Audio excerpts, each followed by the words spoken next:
మేనల్లులే కదా కన్నా కూతురు వచ్చారు కదా మంగాదేవిని అలా చూడ వచ్చారు వాళ్ళ పిల్లలు ఉన్నారు కదా వారికి దావతప్పున్నాయి ఏదో శుక్రవారం పోలేదు భార్య వద్దకెళ్ళి అలా వద్దకెళ్ళి వారికి పాలు పడినారు అలా కావాలనిపించి అలా కావాలి పుచ్చుకున్నారు నాయన అన్నాడు ఆ మాటలు వాళ్ళకి అరగరాదు భార్య ఉండే ఉన్నాడు పోయిందా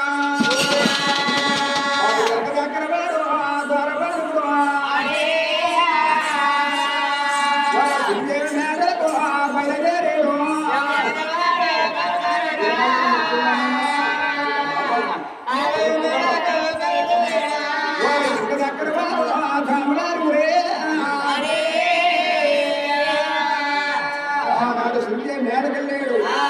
పన్నెండు వార్తా ఉన్నాడు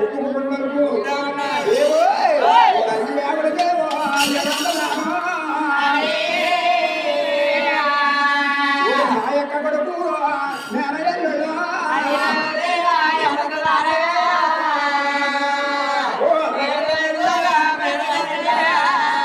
నాయక్క కొడుకు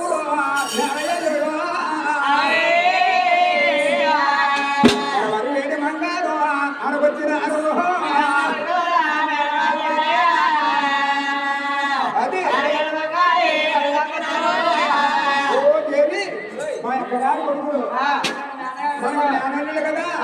కన్నా కూతురు వచ్చారు అన్నారు పలుకు అన్నారు పలుకు